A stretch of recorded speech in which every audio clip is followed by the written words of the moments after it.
Hello po, welcome po ulit dito sa aming channel. Ngayong araw na ito ay may ipapakita pong recipe sa inyo si Mama Yeps. Hello po Mama Yeps, ano po ang recipe mo ngayong araw na to? Hello po, magandang araw po sa inyong lahat. Ngayong araw na to ay meron na naman po akong panibagong recipe na isi-share po sa inyo. Ito ay lutong Bisaya po. Ang tawag po namin dito ay tinibuok na manok. So yung tinibuok po sa salitang Bisaya po yan na ibig sabihin ay isang buong manok or buong manok. So ito po yung gagamitin natin. Ito ay tinatawag namin sa Bisaya na Bisayang manok or ibig sabihin yan native na manok. So yan, kailangan natin yan. Tapos itong hilaw na papaya or kung walang papaya pwede na po yung sayote. Syempre, sabaw po itong gagawin natin. Napakahalagang meron tayong tanglad. And then luya, sibuyas, dahon ng sibuyas. Ito ay green bell pepper. Pwede rin po yung sili na pansigang kung meron kayo. At saka itong gagamitin ko ngayon ay itong talbos ng kamote dahil winter time po kasi dito sa lugar namin wala po akong mahanap na malunggay or kaya yung dahon ng sili. Mas masarap po sana yon.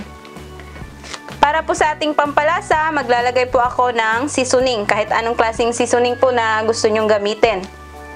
Tsaka durog na paminta at tsaka asin. At syempre, huwag niyong kalimutan yung tubig para sa pagpapalambot po nitong ating native na manok. So yan po yung ating mga sangkap para sa ating tinibuok na manok. Ngayon, ang una po nating gagawin ay kukuha po tayo ng kaldero or kahit anong paglulutuan natin ng ating native na manok. So ito ang gagamitin ko dahil native po ito, matagal po siyang lumambot. Gagamit po ako ng pressure cooker para mas mabilis. So yan, itong manok natin nahugasan ko na po, malinis na po ito. Lagay lang po natin dito. Tapos, lagyan ko po nitong ating tanglad. So, ilagay po natin sa loob ng manok. Para talagang malasa. Masarap lalo yung sabaw ng ating tinibuok na manok. Yan. Ito para lang po siyang tinola na manok. Kaya lang, yung kaibahan lang, yung manok natin ay buo. Hindi natin hiniwa or pinarte-parte yung ating manok. And then, pwede rin po nating lagyan ng itong dahon ng sibuyas sa loob. Pwede nyong lagyan or pwede rin na sa labas nyo na ilalagay yung sibuyas. Pero ako mas gusto ko lagyan sa loob para manunuot yung lasa ng sibuyas sa loob. Sobrang sarap po kasi nitong native. Malasang malasa po yung sabaw niya.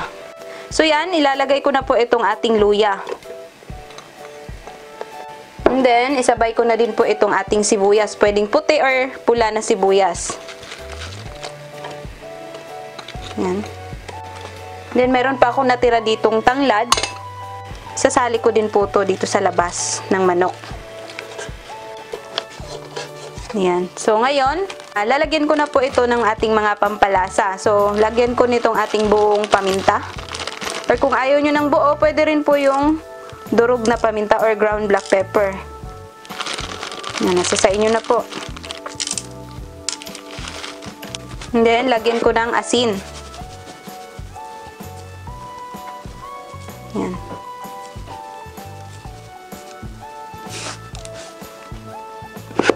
Tapos, itong ating seasoning.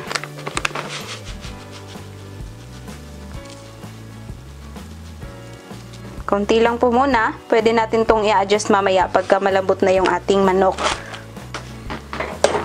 And then, ngayon, pwede na nating lagyan ng tubig.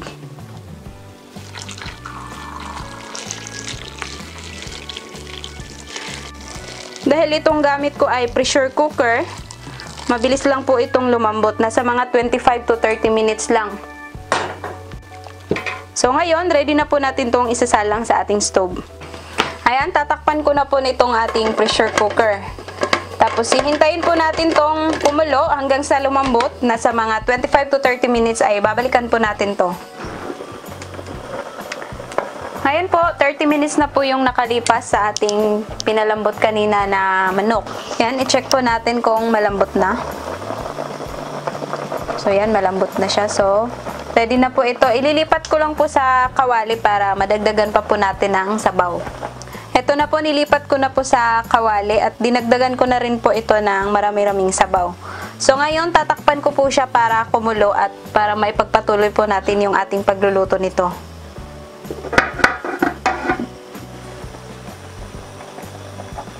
Ayan po, kumukulo na po yung ating sabaw. So ngayon ay ilagay na po natin itong ating papaya.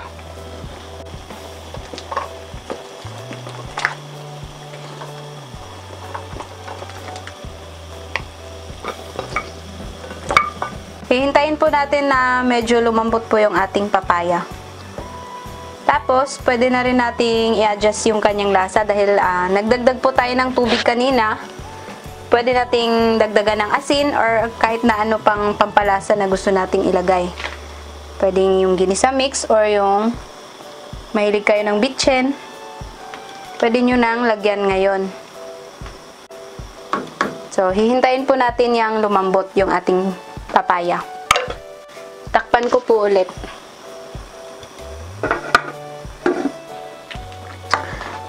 Ngayon pong malambot na itong ating papaya, isunod na po natin yung ating green bell pepper or pwede rin po yung sili na pansigang. Sobrang sarap din po nun. Yan. And then, pwede na rin po nating isunod yung ating natira kanina na dahon ng sibuyas. In-adjust ko na pala yung lasa nito kanina. Nagdagdag na po ako ng asin at saka yung paminta. Ang last po na ilalagay natin ay itong ating dahon ng or talbos ng kamote.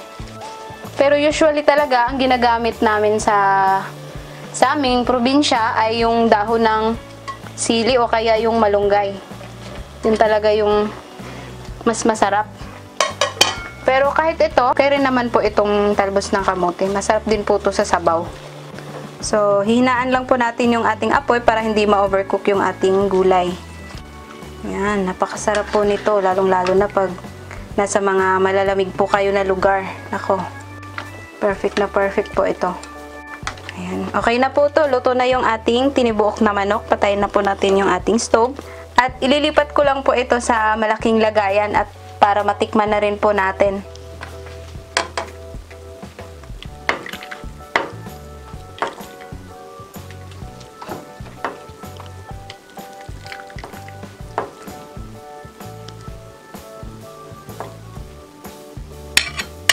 Ayan na po ang finished product ng ating tinibuok na manok na niluto ni Mama Yeps.